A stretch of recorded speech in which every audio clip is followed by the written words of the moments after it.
الحمد لله والصلاة والسلام على سيدنا محمد وعلى آله وأصحابه أجمعين. اما بعد، پیارے رسول صلی اللہ علیہ وسلم کی نصیحتیں، وصیتیں، جس میں دنیا کی فلاح اور آخرت کی نجات بھی ہے،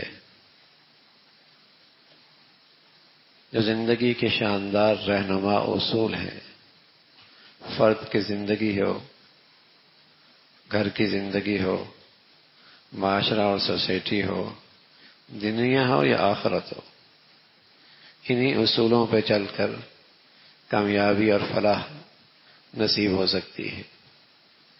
پیارے رسول صلی اللہ علیہ وسلم کے پیارے صحابی ابو ہریرہ فرماتے ہیں، رسول اللہ صلی اللہ علیہ وسلم نے فرمایا 3 چیزیں ایسی ہیں جن کی ہم آپ کو نصیحت کرتے ہیں جو نجات دینے والی ہے، اور 3 ہی چیزیں ایسی ہیں جن کی ہم آپ کو نصیحت کرتے ہیں جو بڑی مہلک ہیں اور ہلاک کر دینے والی۔ 3 چیزیں نجات دینے والی، فرمایا اللہ کا خوف، خلوت میں بھی اور جلوت میں بھی۔ کوئی دیکھے نہ دیکھے، اللہ دیکھ رہا۔ اللہ کا خوف، خلوت میں بھی جلوت میں بھی، خوف خدا۔ ایک بچی رات کی تاریکی میں اپنے گھر جانے لگی تو اس جگہ سے گزرنا ہوا جہاں ہندوؤں کا علاقہ تھا، اور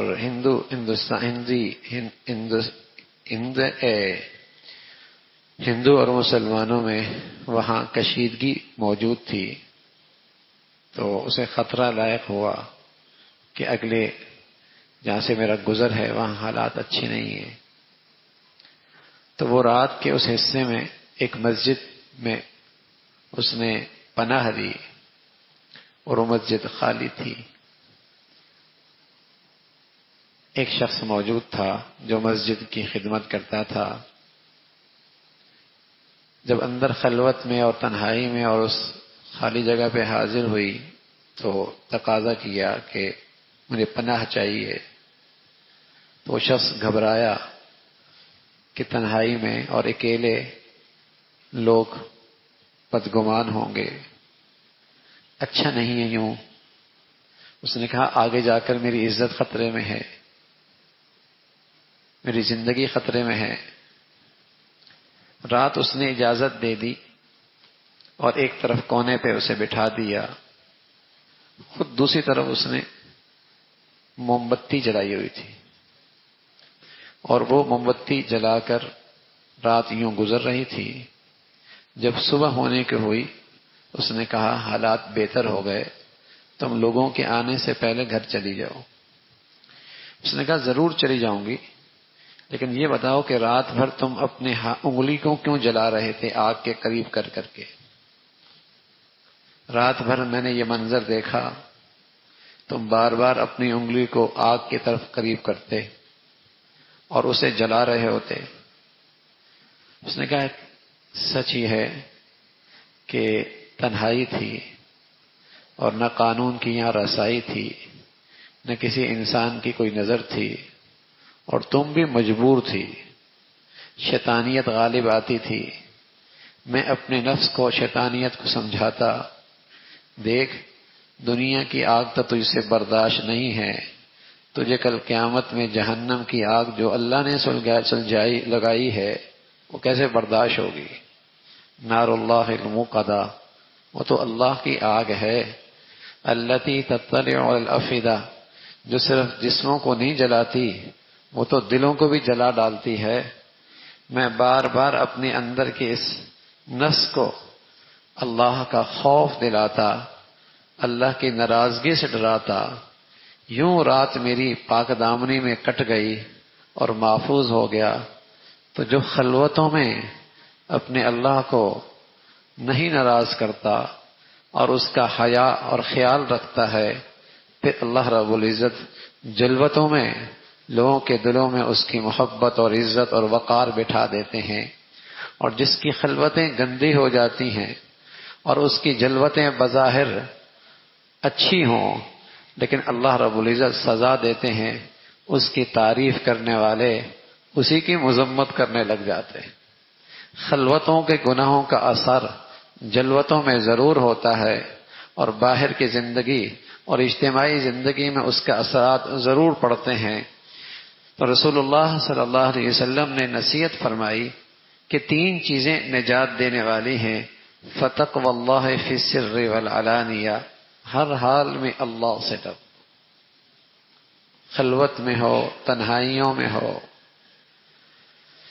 کوئی نہیں دیکھ رہا لیکن اللہ دیکھ رہا ہے، اللہ کی نظر تو ہے نا۔ حیا، سب سے بڑا حیا یہ ہے۔ حیا کیسے کہتے ہیں؟ ماں باپ کا سے شرم و حیا ہو، اپنے اساتذہ سے شرم و حیا ہو، اپنے محسنوں سے شرم و حیا ہو، اور ان سب کے جو بڑوں کا بڑا ہے وہ تو اللہ ہے نا، اس سے بھی شرم و حیا ہو۔ یہ بڑی خوبی ہے نا کہ ماں باپ سے آدمی کو شرم آتی ہو، اسے شرم و حیا ہو، اس میں اپنے محسنوں سے اسے حیا اور لحاظ ہو، اور اپنے بڑوں کا اسے لحاظ اور شرم ہو۔ لیکن ان سب کا بڑا کون ہے؟ ان سب کا بڑوں کا بڑا تو اللہ کی ذات ہے۔ تو پھر شرم و حیا کا تقاضا ہے کہ آدمی خلوتوں میں اس سے بھی حیا کرے اور اس کا بھی لحاظ رکھے، خلوتیں۔ تو رسول اللہ صلی اللہ علیہ وسلم نے فرمایا فتقوی اللہ فی السر والعلانیہ۔ بس اوقات آدمی جلوتوں میں لوگوں سے شرماتا ہے اور تنہائیوں میں اللہ سے نہیں شرماتا۔ جلوتوں میں لوگوں سے شرماتا ہے، لوگ کیا کہیں گے، لیکن تنہائیوں میں اللہ سے نہیں شرماتا کہ اللہ کیا کہیں گے۔ جوانی خراب کر رہا ہوتا ہے، شباب خراب کر رہا ہوتا ہے، اپنی جسم سے گناہ کر رہا ہوتا ہے، اپنی جوانی برباد کر رہا ہوتا ہے، اسے یہ لحاظ نہیں ہوتا کہ یہ وہ ذات بھی تو دیکھ رہی ہے۔ فتقوی اللہ فی السر والعلانیہ، جلوتوں میں خلوتوں میں اللہ سے ڈرنا۔ والقول بالحق فی الرضا والسخط، کسی سے آپ کا تعلق ہو یا کسی سے آپ ناراض ہوں، کسی سے آپ سے طبیعت ملتی ہو، کسی سے آپ کی طبیعت نہیں ملتی ہو، لیکن آپ ہمیشہ انصاف کی بات کیا کریں۔ بات آپ کی انصاف کی ہونی چاہیے، طرفداری نہیں ہونی چاہیے اس خیال سے کہ اس کا میرا تعلق نہیں، یہ میری برادری کا نہیں، میرے قوم کا نہیں، میرے مزاج کا نہیں، اس سے میری مناسبت نہیں، تو تیری بات میں ناانصافی نہیں ہونی چاہیے۔ تیری بات انصاف کی ہو، تو بات ہمیشہ صحیح کرے، حق کا ساتھ دے، انصاف کا ساتھ دے، عدل کا ساتھ دے، نفسانیت کا ساتھ نہیں، برادری کا نہیں، قوم کا نہیں، رشتے کا نہیں، حق کا ساتھ دے کہ صحیح کیا ہے، صحیح کیا ہے، انصاف کیا ہے۔ رسول اللہ صلی اللہ علیہ وسلم فرمایا کہ ہمیشہ تو سچی بات کہے، انصاف کی بات کہے، یہ دوسری نصیحت۔ اور تیسری نصیحت فرمائی والقصد فی الغنا والفقر، خوشحالی اللہ نے دے دی یا آمدنی کم ہے، زندگی کا جو بھی چلن ہو، میانہ روی کے ساتھ زندگی گزار، زندگی میانہ روی کی ہو، نہ بہت زیب و زینت، نہ ہو بہت عیش و عشرت، نہ نام و نمود کے نقشے، اور نہ یہ کہ اللہ نے دیا ہے تو بخل، نہ اسراف، نہ تبذیر، نہ حد سے زیادہ راحت و آرام۔ ایسا آدمی بزدل ہو جایا کرتا ہے، ایسا آدمی بہت سی عبادات سے بھی محروم ہو جاتا ہے، اس لیے کہ اس کا جسم جب عیش و عشرت کا عادی ہوتا ہے تو معمولی عبادات کے لیے مجاہدہ کرنا اس کے لیے پہاڑ لگتا ہے۔ اس لیے رسول اللہ صلی اللہ علیہ وسلم فرمایا کرتے تھے ان عباد اللہ لیسوا بمتنعمین، اللہ کے خاص بندے تو عیش و عشرت کی زندگی نہیں گزارتے، زیادہ راحت و آرام کی زندگی نہیں گزارتے۔ آرام ہے قبر میں، مزے ہیں جنت میں، دنیا مشقت کی جگہ، دنیا محنت کی جگہ ہے، پھر قبر میں آرام ہی آرام ہے، جنت میں مزے ہی مزے ہیں. لیکن یہاں تو ایسی زندگی ہو کہ آپ کا جسم مشقت اٹھا سکتا ہو، مجاہدہ اٹھا سکتا ہو، تحمل کر سکتا ہو.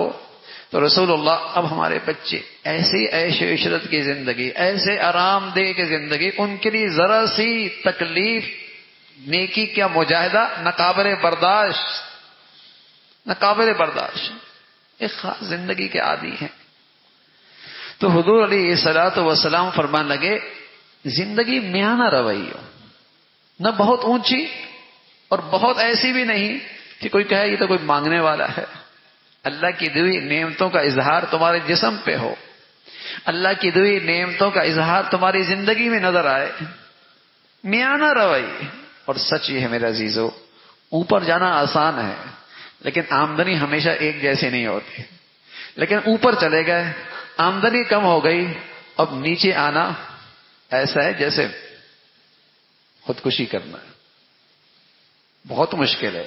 اوپر جانا آسان ہے لیکن نیچے آنا بڑا مشکل ہے. اور عزیزو آمدنی اختیار میں نہیں.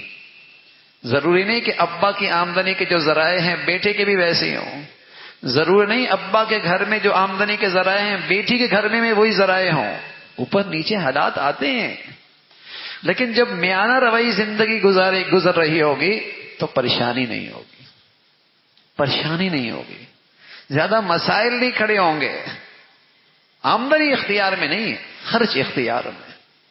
اس لیے رسول اللہ صلی اللہ علیہ وسلم فرمایا کرتے تھے میانہ روی تو آدھی معیشت ہے، والقصد نصف المعیشہ. میانہ روی کے ساتھ زندگی گزارنا یہ آدھی معیشت ہے. آج بدقسمتی کیا ہے، ہماری زندگی کے اور ہماری قومی سطح کے جتنی چیزیں ہیں اس میں اخراجات اتنے بڑھا دیے، اس کے اندر زندگی کا اسراف اتنا بڑھ گیا. اب زندگی کی مشینری چلانے کے لیے خرچے ہی پورے نہیں ہیں. اب قرضوں کے بغیر زندگی گزر ہی نہیں سکتی. ایک مخصوص زندگی کا معیار بنا لیا، اس سے نیچے آ ہی نہیں سکتے.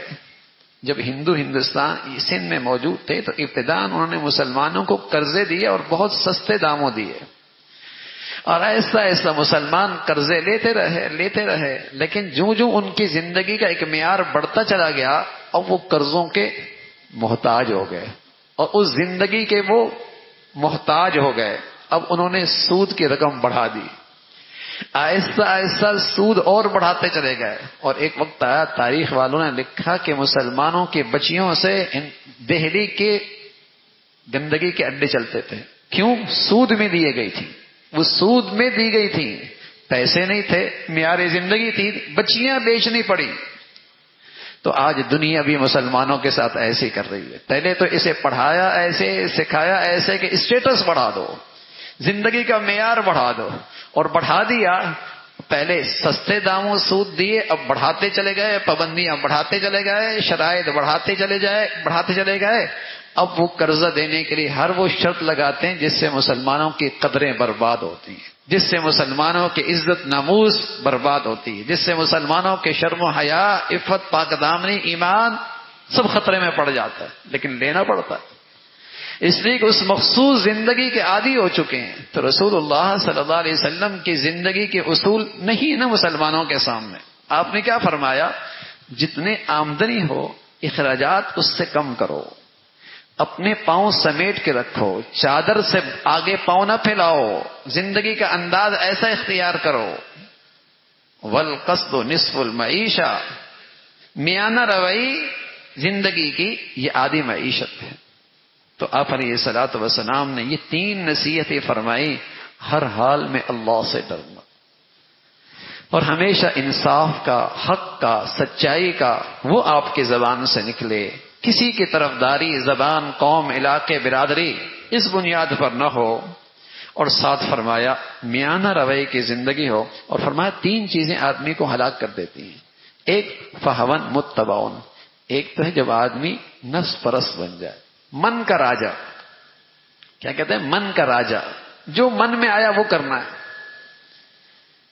نفس پرست من کا راجا، جو من میں آیا، جو طبیعت میں آیا بس وہ کھانا ہے، وہ پہننا ہے، وہ لینا ہے، وہ زندگی گزارنی ہے، وہ خواہش پوری کر، جو من میں آیا اس کے لیے کوئی قید نہیں ہے، اس کے لیے کوئی حدود نہیں ہے، اس کے لیے کوئی پابندی نہیں ہے، بس میرے دل میں آ رہا ہے، بس میں نے یہ کرنا ہے۔ نفس پرست آدمی، اللہ حفاظت فرمائے، یہ دین کی شکل بھی بگاڑ دیتا ہے، کیونکہ اس کی طبیعت میں دین کی یہ شکل یہ پسند نہیں ہے نا، تو وہ اپنے آپ کو نہیں بدلے گا، دین کے اس عمل کو بدل دے گا، دین کی اس شکل کو بدل دے گا، دین کے اس حکم کو بدل دے گا جو اس کے نفس کی غذا کو مہیا کر، نفس کی غذا مہیا کرے، دین کی شکل بدل دے گا۔ اب دیکھو نا، پہلے 14 صدیوں سے 20 تراویحاں ہو رہی تھیں، حکمرانوں کا جی چاہا اس کو 10 کر دی، پھر کوئی آئے گا اس کو 5 کر دے گا، پھر کوئی آئے گا اس کو 4 کر دے گا، پھر ایک ایسی مخلوق بھی آئے گی بولے کہ تراویحوں کوئی فرض تھوڑی ہے، ضروری تھوڑی ہے، پڑھنے کی ضرورت کیا ہے، اسی دنیا اتنی مصروف ہو چکی ہے، مشغول ہو چکی ہے،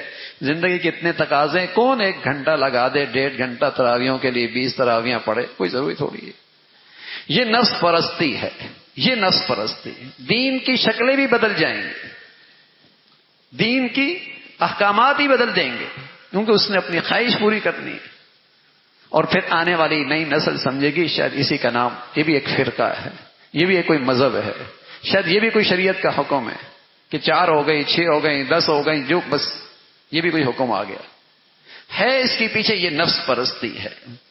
تو رسول اللہ صلی اللہ علیہ وسلم فرمایا ہلاک کر دینے والی چیزیں ہیں جب کوئی آدمی نفس پرست بن جائے، من کا راجا بن جائے، اور فرمایا دوسری چیز وَشُحٌ مُطَاعٌ، ایسا بخل جس کی پیروی کی جائے، اور سب سے بڑھ کر جو خطرناک بیماری آپ نے فرمائی وَإِعْجَابُ الْمَرْءِ بِنَفْسِهِ وَهِيَ أَشَدُّهُنَّ، فرمایا خود پسندی، خود پسندی، ایک آدمی خود پسند بن جائے نا، بس کہ میری پسند ہی ٹھیک ہے اور میرا فیصلہ ہی ٹھیک ہے اور میری رائے ہی ٹھیک ہے، شریعت کیا کہہ رہی ہے، نبی کیا کہہ رہا ہے، اللہ نہیں، میری رائے ہی ٹھیک ہے۔